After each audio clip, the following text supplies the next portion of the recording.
اهلا بيكم في اغرب الحكايات، ومعاكم الهام لاشين. النهارده هنحكي قضيه من اغرب القضايا اللي ممكن تشوفوها في حياتكم، لانها متعلقه بعيله صغننه كده تبدو ان هي عيله جميله ومتماسكه، وهم كده بالفعل. لكن الاحداث مش دايما بتمشي زي ما احنا بنكون متصورين، اكيد بيبقى في حاجات خلف الكواليس محدش يعرف عنها حاجه ولا سمع عنها حاجه. تعالوا احنا بقى نحفر في الحكايه ونشوف ايه اصلها، ونشوف الموضوع رسي على ايه. سنة 2014 في ليلة صافية وهادية في بالي، في شاب وشابة كده وقفوا تاكسي وقالوا ان هم عاوزين يروحوا لمكان معين، وكان معاهم شنطة كبيرة كده وتقيلة شوية. سواق التاكسي خد منهم الشنطة وحاول يحطها جوه العربية بتاعته، وفعلا بصعوبة جدا كان شالها لان هي كانت تقيلة. واول ما التفت علشان يتكلمهم ويقول لهم يركبوا بقى العربية، كانوا فص ملح وداب، ما لهمش ابدا قدامه. الراجل استغرب جدا، هو ايه اللي حصل ده؟ ابتدى يشيل تاني الشنطه وينزلها في الارض ويلف حواليها ويحاول يشوف اي علامه مميزه توصله لصحابها دول. لكن اللي شافه ما كانش اي علامه مميزه، كان شيء مرعب بالنسبه له. شاف نقط دم حوالين الشنطه، وبمنتهى الرعب ساق لاول اسم شرطه ممكن يقابله، ونزل من العربيه وسلم لهم الشنطه دي. طبعا البوليس اول ما ابتدى يفتح الشنطه، كل اللي موجودين حوالين الشنطة جالهم رعب فظيع. اللي جوه الشنطة كان شيء مرعب جدا، كانت جثة متقطعة حتت صغيرة محطوطة جوه الشنطة. طبعا أول واحد مسكوه ابتدوا يحققوا معاه مين؟ طبعا سواق التاكسي اللي جايب لهم المصيبة دي لحد باب الاسم. الراجل قال لهم إنه ما يعرفش أي حاجة، وحكى لهم الموقف اللي حصل بالظبط. أول حاجة طبعا بيفكروا يعملوها يعرفوا مين اللي موجود جوه الشنطة دي، بتاعت مين الجثة دي. ابتدوا يدوروا ووصلوا لشخصية صاحب الشنطة، وهي واحدة اسمها شيلا فون ويز، ودي ساكنة في اوتيل من اوتيلات بالي، ومتأيدة ان هي سايح داخل البلاد هي وبنتها. راحوا بسرعة على الاوتيل علشان يعرفوا ايه الموضوع، ويا ترى البنت دي لسه عايشة ولا برضه هي كمان ميتة مع امها. البوليس راح على الريسبشن وابتدى يسأل عامل الريسبشن، وكله حذر وتوجس ان الاتنين دول اكيد ماتوا في نفس الوقت، وكانوا منتظرين يلاقوا الجثة التانية بتاعت البنت. وفعلا العامل بتاع الريسبشن اتعرف على الام وقال فعلا ان بنتها موجوده معاهم، ان هم عيله لطيفه قوي البنت والام، وان هم علاقتهم حلوه قوي مع بعض. لكن قال ان هم ما شافوهمش من الليله اللي قبلها وما يعرفوش هم مين، وان البنت متسجله باسم هيدر ماك. وابتدى البوليس يدور على البنت. الحقيقه الموضوع ما خدش منهم وقت كتير. طب يا ترى هم لقوها ايه؟ جثه ولا لقوها عايشه؟ ده اللي احنا هنعرفه حالا. لكن تعالوا نرجع للحكايه من اولها ونشوف ايه اصل العيله دي، وايه العلاقه بينهم، وايه طبيعه حياتهم، وازاي وصلوا لحد بالي. جيمس ماك كان موسيقي مشهور جدا في فتره الخمسينات، ليه مساهمات في الموسيقى جامده جدا، والناس كلها بتعرفه وتعرف اعماله. وبالرغم من شهرته الشديده دي كان وحيد، ما كانش متجوز. لكن لما قابل شيلا فون وايس قرر ان هو يغير الموضوع ده، ووقع في حبها اول ما شافها، وقرر ان هو لازم يتجوزها، وده حصل فعلا. ده كان سنة 1994. بعد سنة واحدة بس ربنا رزقهم ببنتهم هيزر، وكانت فرحة عينيهم هما الاتنين. طبعا هو كان عنده 60 سنة في الوقت ده، لكن الأم كانت أصغر بكتير. طبعا تخيلوا ان واحد في السن ده وربنا يديله طفل بعد كل سنين الانتظار دي، كان فرحان بيها جدا. وابتدى الأم والأب يدللوا هيزر بكل شكل يقدروا عليه، وخصوصا ان هما إمكانياتهم المادية كانت تقدر تعمل كده. You know, Heather's dad, Jim, was just, Heather was his princess. And This little baby girl. Yeah, he just loved. بيت حلو، فلوس كتير، دلع ملهوش حدود، لحد ما هيدر كان عندها 11 سنة وهي عايشة في النعيم ده كله. وفي الوقت ده قرروا ان هم يعملوا رحلة بحرية، وده كان سنة 2011. وركبوا فعلا سفينة فخمة جدا، وكانوا عاوزين يروحوا الجزر الكاريبي. لكن لا تأتي الرياح بما تشتهي السفن. حصلت لجيمس حادثة على السفينة دي، وبعد ما الأطباء فحصوه لقوا ان هو عاجز عن المشي تقريبا، لأن الحادثة أثرت على رجله بشكل غريب جدا. وابتدى يعمل اجراءات قانونيه ضد الشركه اللي مالكه السفينه دي. لكن ما كانتش هي دي القصه ان هو فقد صحته، وابتدت صحته بتبقى في النازل. بعد كام سنه من الحادثه دي اصيب بالسرطان، وما قعدش فتره كبيره ومات. طبعا اللقطه دي كانت نقطه تحول في حياه هيدر وشيلا الى الابد. هيدر اتغيرت تماما، بقت واحده تانية، عنف شديد جدا، وبتتعامل مع مامتها بشكل غريب، ممكن توصل ان هي تمد ايدها عليها. وابتدوا بالشكل ده، والام بتحاول بقدر الامكان ان هي تستوعب تصرفات بنتها اللي داخله مرحله المراهقه، وتقول لنفسها ان دي تصرفات ممكن تنتهي لما البنت تكبر وتعقل. لكن الحقيقه ده ما بيحصلش، البنت بتزيد فيها وتصرفاتها بتبقى افظع واعلى. وكل ده شيلا عندها امل ان البنت تتغير في يوم من الايام، وفضلت طول الوقت محتفظه بهدوءها وابتسامتها مع كل التغيرات اللي بتمر على بنتها، وكل نوبات الغضب الشديده اللي بتحصل لها. طبعا الناس اللي حواليهم مش ملاحظين الكلام ده، هم شايفين ان هم عيلة جميلة جدا، مستواهم المادي حلو، يبقى اكيد عايشين في سعادة. محدش يعرف جوه البيوت المقفولة ايه. الوحيدين اللي يعرفوا المواضيع دي بتحصل وقدامهم هم المقربين قوي، زي مثلا اخت شيلا اللي بتقول الكلام ده. And she wouldn't press charges. I mean, it's a really hard thing to do when it's your own child.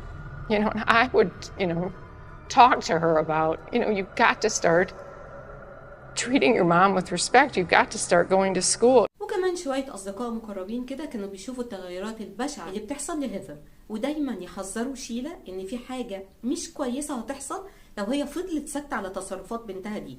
لكن هي كانت دايما بترد وتقول ان البنت في مرحلة المراهقة، وان التصرفات دي ممكن يعملها كتير من المراهقين يعني، فهي هتكبر دماغها وتحاول تستوعب تصرفاتها الغلط دي لحد ما في يوم من الايام هي تتحسن. وبالرغم من معارضة كل اللي بيسمع الكلام ده، لكن كلهم مش عارفين يعملوا ايه، حذروها كتير وهي مصممة على موقفها برضه. والموضوع ابتدى يسوء اكتر واكتر، لحد مرة من المرات هيثر فقدت اعصابها تماما ومسكت مامتها ضربتها لدرجة ان هي كسرت لها ايديها. وعلشان الموضوع يبقى افظع من كده بكتير، راحت على سلك التليفون وشدته وفصلته عشان مامتها ما تقدرش تطلب اي مساعدة ولا حد يجي يلحقها من ايديها، وفضلت تتفرج عليها وهي بتتعذب كده لفترة كبيرة جدا من الوقت. And she wouldn't press charges. I mean, it's a really hard thing to do when it's your own child. You know, and I would, talk to her about, you've got to start treating your mom with respect. You've got to start going to school. لحد سنة 2014 قررت شيلا ان هي تعمل حاجة لطيفة قوي، ان هي تحجز ليها ولبنتها رحلة لحد بالي، ويقعدوا في فندق لطيف كده عشان يرجعوا تاني علاقتهم مع بعض، ويحسوا ان هي ام وبنتها ويبقوا قريبين من بعض شوية تاني بعد المهازل اللي بتعملها هيثر وحياتهم اللي متحولة لجحيم بسببها. واللي زي ما قلت كل اللي حواليهم بيحذروا شيلا ان هي ما تسكتش على اللي بيحصل، لكن هي كانت دايما تقول لهم ان هي استحالة تأذي مامتها. ممكن تضربها، تزقها، تعمل حاجة كده، لكن مش ممكن هتوصل لأكتر من كده. هو في أكتر من كده؟ دي بتضربك وبتمد ايديها عليكي، في ايه أكتر من كده؟ بتحترمكيش نهائي. بس هي كانت شايفة ان هي تقدر تصعب الموضوع وتقاوم سلوك بنتها، وقالت ان الرحلة دي فرصة علشان يجددوا علاقتهم مع بعض، وحجزت لبنتها فعلا وهي كمان، وراحوا فندق جميل قوي، وصور بقى وحركات وسعادة باينة في الصور، وكل اللي في الفندق شايفين السعادة دي، لكن ما كانش حد يعرف ابدا ايه اللي بيحصل تحت الرماد. حقيقة اللي كان بيحصل كان كتير، لان في يوم من الايام هيثر دخلت على مامتها وقالت لها ان هي حامل. والله قالت لها ان هي حامل. مين يا بنتي اللي عمل كده؟ مين اللي انت ليكي علاقة بيه؟ قالت لها ان هي حامل من ولد معاها في المدرسة اسمه تومي شيفر. طبعا الام جالها ذهول لما سمعت الاسم، لان تومي ده بالتحديد بتاع مشاكل كتير جدا، ومحدش اصلا في المدرسه كلها بيقبله اصلا، دايما يقولوا ان هو بتاع حوارات وبيكذب وعنده مشاكل كتير نفسيه. وده الحقيقه منطقي، يعني هما الاتنين زي بعض في تقريبا، يعني هما لقوا نفسهم في بعض فاجتمعوا مع بعض هما الاتنين.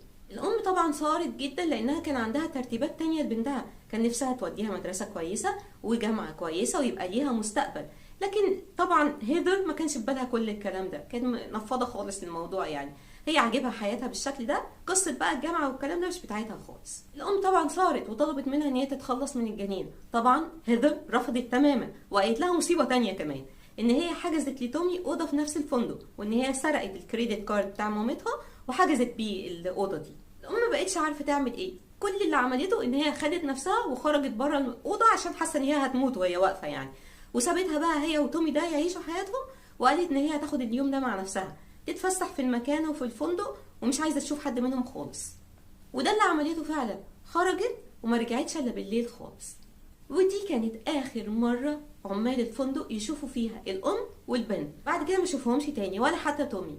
ونرجع بقى تاني للبوليس والتحريات بتاعته لما اكتشفوا وجود جثه الام، لكن ما لقوش البنت خالص، وعرفوا ان البنت لسه عايشه ما ماتتش ولا حاجه، فابتدوا يدوروا عليها.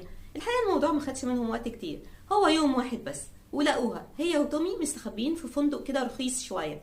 طبعا البوليس اول ما اكتشف مكانهم قبضوا عليهم على طول وخدوهم لحد القسم، لان هم دلوقتي مشتبه فيهم في جريمه القتل، وابتدوا التحقيقات معاهم. طبعا الاثنين انكروا جدا ان هم يعرفوا اي حاجه، وشيلا ابتدت تعيط وتنهار وتقول ان هي لما رجعت الفندق الليله دي مع تومي لقوا ان الام سايحه في دمها، وان في عصابه كانت موجوده في الاوضه، وان هم يا حرام قدروا يهربوا بشق الانفس بره الفندق وجريوا بسرعه واستخبوا في الفندق الرخيص ده. طيب يا بنتي، ما هو بدل ما تعملي كده كان ممكن تجري بس تروحي اسم البوليس ينجدكم من العصابه ويشوف مين اللي قتل امك ونبتدي بقى القصه يعني. طبعا هنا البوليس وقف شويه يفكر في الموضوع، مش ده المنطقي ان هي تعمل كده، لكن مش منطقي ابدا ان هي تهرب هي وتومي ويروحوا اوضه في فندق ويسيبوا امها سايحه في دمها. ابتدوا بقى يدوروا في التليفونات بتاعتهم هما الاتنين واكتشفوا مصيبه كبيره جدا، ان كل ادله قتل شيلا موجوده على الموبايل بتاعهم هما الاتنين، فقبضوا عليهم بتهمه القتل. and Tommy were text messaging back and forth after Sheila and Heather. لكن محدش لسه يعرف ايه اللي حصل في الليله دي، لانهم كانوا رافضين ان هم يعترفوا، بس مع التضييق عليهم ابتدوا يعترفوا باللي حصل بالظبط. هيزر بتقول ان بعد ما الام صارت بالشكل ده وقررت ان هي تخرج بره الاوضه وتسيبها وتروح تعيش حياتها اليوم ده وترجع لها بالليل، هيزر ابتدت تتصل بتومي عشان يرتبوا مع بعض هيعملوا ايه، وابتدوا بقى يبعتوا رسائل لبعض يسالوا هيعملوا ايه وايه الطريقه اللي يقتلوها بيها وانهي طريقه الاحسن، يعني بسكينه بقى ولا يخنقوها ولا يغرقوها ولا ايه. حتى تومي سالها هي بتعرف تعوم، ده طبعا اكبر دليل للبوليس ان هم اللي متورطين في قتلها، وان اللي بيقولوا ان هم ملهمش علاقه بالموضوع ده كذبه كبيره جدا. First, I asked Tommy Schaefer to help me find somebody to kill my mom for $50,000, and he said no. After that, I got this whole new savage idea in my head that I wanted to kill her in a hotel room. هيزر بتكمل الحكايه وتقول ان شيلا رجعت الاوضه بتاعتها لقت بنتها قاعده قدامها في الاوضه، فالبنت عرضت عليها ان هي تجيب لها كوبايه ميه بوجه حنون كده وقد ايه ان هي اسفه على اللي حصل. الام طبعا وافقت، جابت لها الميه، لكن الميه دي كان فيها كميه حبوب منومه غير طبيعيه. خدتها شيلا وشربت الميه، ابتدت تحس ان في حاجه مش مظبوطه وان هي مش قادره تقوم من مكانها، واعيه لكن مش قادره تعمل اي حاجه ولا حتى قادره تصرخ، وقعدت تقول انا هموت النهارده، صح انا هموت النهارده. طبعا كل ده وهيدر بتتفرج عليها، وراحت طبعا بعتت مسج لتومي وجي بسرعه تومي. الام مش عارفه تعمل حاجه، شايفه الاتنين بيحاولوا ان هم يقتلوها لكن مش قادره تعمل حاجه. هيدر بتقول ان هي صرخت صرخه واحده اخيره وبرده محدش قدر يسمعها لانها كانت ضعيفه جدا. تومي خد بوله كده بتاعت فاكهه وضرب هيدر على راسها كذا مره لحد ما ساحت في دمها ووقعت على الارض. بعد كده جاب منشار وابتدى يقطعها حتت صغننه وحطها جوه الشنطه اللي شالوها هما الاثنين، وراحوا عند سواق التاكسي وبغبائهم وفاكرين ان هما هيطلعوا من الموضوع يعني، سابوها عند سواق التاكسي وجريوا. طبعا لما جابوا سواق التاكسي ده اتعرف عليهم بمنتهى السهوله طبعا. كده التهمه ثابته عليهم خلاص، وابتدت المحاكمه بتاعتهم واتحكم عليهم هما الاثنين. تخيلوا اتحكم عليهم بايه؟ حاجه عبيطه جدا. هيدر اتحكم عليها ب8 سنين بس سجن، لكن تومي اتحكم عليه ب18 سنه وخدوهم هما الاثنين كل واحد على السجن بتاعه. ابتدت هيدر السجن بتاعها. اللطيف في الموضوع بقى ان هي ايه، ابتدت تصور فيديوهات من السجن بتاعها زي ما انتوا شايفين كده.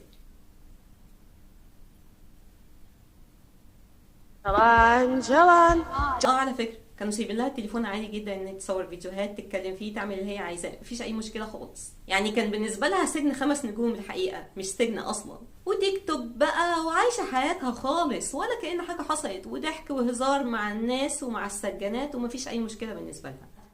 في الوقت ده خلاص بقى ولدت وجابت بنت جميله كده ورفضت ان هي تخرجها بره السجن، خليتها معاها في السجن. طبعا اهلها بره كانوا هيموتوا علشان ياخدوا البنت دي ويوفروا لها عيشه مناسبه ليها، مش ابدا جو الطفله ان هي تتربى جوه سجن. لكن هيدر رفضت تماما ان هي تتخلى عن بنتها. اللطيف في الموضوع ان هي ما كملتش ال8 سنين، والله بعد 4 سنين بس افرجوا عنها ورجعت تاني لامريكا. لكن بقى المفاجاه كانت مستنياها في المطار. اول ما نزلت من الطياره الFBI كان مستنيها وخدوها على السجن، وتمت اعاده محاكمتها تاني بناء على طلب اخت شيلا. وبالفعل تم الحكم عليها مرة تانية ان هي تقضي في السجن 23 سنة. وتخيلوا من ضمن الادلة اللي هي تثبت انها متورطة فعلا في الموضوع كان ايه؟ كان فيديوهات التيك توك اللي هي كانت بتعملها من جوه السجن اصلا، يعني هي بايديها قدمت دليل ادانتها للمحكمه الجديده اللي حكمت عليها ب 23 سنه سجن. وتومي برضو هيقابل نفس المصير، اول ما هينزل من الطياره اللي جايه من بالي بعد ما يخلص مده سجنه هيتاخد برضو ويتحكم عليه نفس الحكم تاني. وهنا ابتدت عيلة شيلا تحس بالأمان شوية وبالهدوء، لأنهم كان قلبهم قايد نار من اللي عملته هيدر في شيلا، واللي هم كلهم حذروا شيلا منه، لكن هي رفضت تسمع كلام حد منهم. هم كانوا شايفين الموضوع زي ما كانوا شايفين شيلا قدامهم، لكن هي رفضت تسمع لهم ورفضت تصدقهم، وافتكرت ان واحدة بالعقل البايظ ده ممكن تتحسن في يوم من الأيام وتبقى بنت بره بمامتها بقى وتتعدل وتبقى لطيفة وجميلة وتشوف مستقبلها. استحالة طبعا مع اللي هي فيه ده خالص. صعبت عليا جدا شيلا اللي هي الأم المحبة المتفانية في حب بنتها وتوفير أكبر قدر من السعادة والحياة الكريمة ليها، وإن البنت تبقى جواها كل الغل والحقد ده ناحية مامتها. أكيد دي مش سوية، وأكيد كانت محتاجة علاج نفسي، لكن للأسف الشديد محدش انتبه للنقطة دي، ووصلت للحال اللي هي فيه دي. قضت على حياة أمها وقضت على حياتها وحياة بنتها كمان، لان البنت دي طول الوقت هيبقى امها مسجونه وموجوده في السجن، وده عبء نفسي اكيد هيبقى عليها فظيع لما تكبر وتدرك اللي حصل ده.